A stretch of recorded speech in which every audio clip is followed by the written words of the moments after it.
Hello বন্ধুরা, আমি Igor. 11 বছরের ট্রেডিং অভিজ্ঞতায় আজ কোটেক্স ব্রোকারে আমার ট্রেডিং সেশনটি দেখাবো। আমরা সাপোর্ট রেজিস্ট্যান্স মেনে ট্রেড করব। মেয়াদ হবে 5 মিনিট। বাজির পরিমাণ $30। চার্ট বিশ্লেষণ শুরু করি। আমার এখানে কেন জানি ইউরো, নিউজিল্যান্ড ডলার, ওটিসি খোলা আছে। আমরা এই ধরনের সম্পদে ট্রেড করি না। আমি এসব সম্পদে ট্রেড করি না, কারণ এগুলোতে আমার তেমন ভরসা নেই।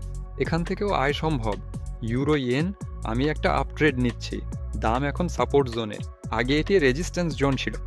আমি কিছুটা ভুলভাবে এঁকেছি, তবে যারা আমাকে নিয়মিত দেখেন তারা নিশ্চয়ই বুঝতে পারছেন আমি কি বলছি। দামের রিভার্সাল দেখা যাচ্ছে, আর আমি এই সম্পদে দাম বাড়ার অপেক্ষায় আছি। চলুন সামনে দেখা যাক। ইউরো অস্ট্রেলিয়ান ডলার রিভার্সাল শুরু করেছে, ঠিক আছে। আমি এখানেও একটা আপট্রেড খোলার ঝুঁকি নিচ্ছি। আমাদের এখানে একটি লোকাল মিনিমাম আছে। এখানে একটা ফেক ব্রেকআউট ছিল, আর এখানেও সম্ভবত তাই হয়েছে। এখানেও একটি ফেক ব্রেকআউট ছিল। দাম এখনও সাপোর্ট জোনের মধ্যেই আছে। আমি আশা করছি এটি আরও ওপরে যাবে এবং দাম এই জোনের বাইরে চলে আসবে। ডলার সুইস ফ্রাঙ্কের ক্ষেত্রেও একই অবস্থা। চার্টে লোকাল মিনিমাম দেখা যাচ্ছে। এই জোনে একটি ফেক ব্রেকআউট হয়েছে। প্রাইস রিভার্সাল দেখা যাচ্ছে, আর আমি আশা করছি দাম উপরে যাবে। অস্ট্রেলিয়ান ডলার, জাপানি ইয়েন, আমি একটি আপ ট্রেড ওপেন করতে যাচ্ছি। সাপোর্ট জোন, জোনটি পরিষ্কার দেখা যাচ্ছে, আর আমি দাম ওপরে ঘোরার অপেক্ষায় আছি। অস্ট্রেলিয়ান ও কানাডিয়ান ডলার, একটি ডাউন ট্রেড ওপেন করছি।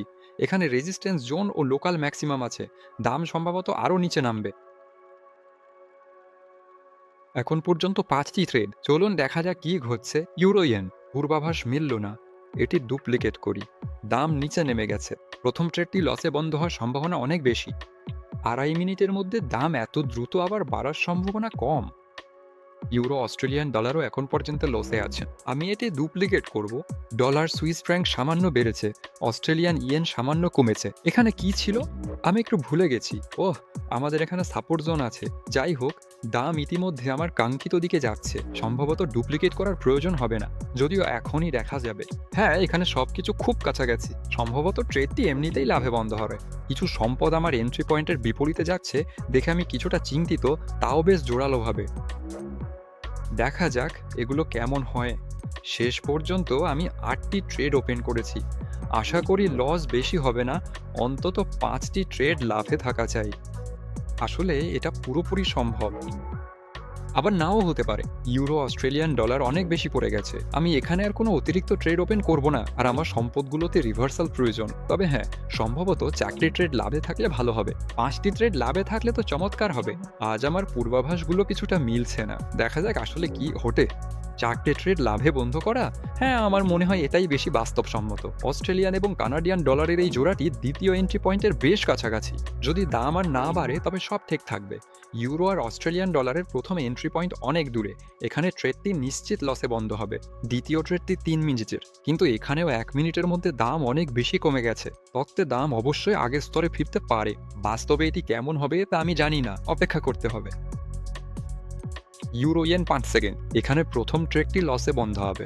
দাম বাড়ার সময় পাবে না। হ্যাঁ, যেমনটা আশা করা হয়েছিল। অস্ট্রেলিয়ান এবং কানাডিয়ান ডলারের ট্রেডটিও শীঘ্রই লসে বন্ধ হবে। এখানেও কোনো পরিবর্তনের সম্ভাবনা নেই। অবশ্যই সবকিছু হতে পারে, তবে আমার বিশ্বাস কম। ইউরো অস্ট্রেলিয়ান ডলারের প্রথম ট্রেডটিও লসে থাকবে। হ্যাঁ, এখানে ট্রেডটি বন্ধ হচ্ছে। এরপর আমাদের কি আছে? ডলার সুইস ফ্র্যাঙ্ক 15 সেকেন্ড, সব ঠিক আছে। অস্ট্রেলিয়ান ডলার ইয়েন, এখানেও এখন পর্যন্ত মোটামুটি সবকিছু ভালোই চলছে। এই দুটো ট্রেড লাভে বন্ধ হওয়া উচিত। তো ডলার সুইস ফ্র্যাঙ্ক লাভে বন্ধ হচ্ছে। অস্ট্রেলিয়ান ইয়েন খুব ঝুঁকিপূর্ণ। 10 সেকেন্ড, দামের এই পতনটি অসময়ে হয়েছে। 3-2-1, শেষ পর্যন্ত লাভ হলো। দ্বিতীয় ট্রেডটিও লাভে। মনে রাখবেন, আমার অন্তত 5টি ট্রেড জেতা দরকার। এর বেশি হলে তো আরও চমৎকার হবে। এখানে ট্রেডটি লাভে বন্ধ হওয়ার সম্ভাবনা আছে, তবে দেখা যাক। আরও 25 সেকেন্ড সময় আছে। যদি দাম না বাড়ে তবে সবকিছু ঠিকঠাক থাকবে, বরং দাম কমতে থাকলে ভালো, কারণ এক জায়গায় থাকলে এটি লস জোন হবে। চলুন দেখি। 6 সেকেন্ড, 3 সেকেন্ড, সব কিছু দারুণ চলছে। আর হ্যাঁ হ্যাঁ, ট্রেডটি লাভে বন্ধ হচ্ছে। ব্যাস, এখন আমি পুরোপুরি নিশ্চিন্ত। ইউরো অস্ট্রেলিয়ান ডলারের ফলাফল যাই হোক না কেন, এই সেশনটি লাভজনক হবে। আহা, ইউরো ইয়েন এখন, হ্যাঁ, এটাও কমে গেছে। যাই হোক, আমি এটা আশা করিনি। এখন পর্যন্ত 3টি ট্রেড লাভে আছে। এটা যথেষ্ট নয়, অন্তত 5টি দরকার। হ্যাঁ, এখানে এখন ট্রেডটি লসে বন্ধ হবে। খারাপ হবে। যাই হোক, আমি ফলাফল নিয়ে একটু বেশিই তাড়াহুড়ো করেছি। এখন সেশনটি অন্তত লসবিহীন রাখতে বাকি দুটি ট্রেডে লাভ দরকার। কিন্তু না, আমি সিদ্ধান্ত নিতে তাড়াহুড়ো করে ফেলেছি। শেষ পর্যন্ত এখানে ট্রেডটি লসে বন্ধ হবে। অস্ট্রেলিয়ান, কানাডিয়ান লাভে থাকলেও ৮টির মধ্যে ৪টি ট্রেডই হবে। কোনো লাভ হবে না। আমি কিছুটা লস করব। সামান্যই, তবে এমন ট্রেডিং সেশনও হতে পারে। কিংস ওয়েটেন, এখানে ট্রেডটি স্বাভাবিকভাবেই লাভে বন্ধ হচ্ছে। মূলত যেমনটা আমি বলেছিলাম, এবং ৮টির মধ্যে ৪টি যেমনটা বলেছি, আজ আমার সামান্য লস হয়েছে। তেমন কিছু না, তবে ট্রেডিং সেশনটি মজার ও অনিশ্চিত ছিল। আশা করি আপনাদের ভালো লেগেছে। সাপোর্ট ও রেজিস্ট্যান্স লেভেলে এন্ট্রি পয়েন্ট খুঁজতে ডেসক্রিপশনের লিঙ্কে ক্লিক করুন। সেখানে সব উন্মুক্ত, রেজিস্ট্রেশনের প্রয়োজন নেই এবং সব কিছুই একদম ফ্রি। বন্ধুরা, আজ এই পর্যন্তই। অবশ্যই চ্যানেলটি সাবস্ক্রাইব, লাইক ও কমেন্ট করুন। সবার ট্রেডিং সফল হোক। সবাইকে বিদায়।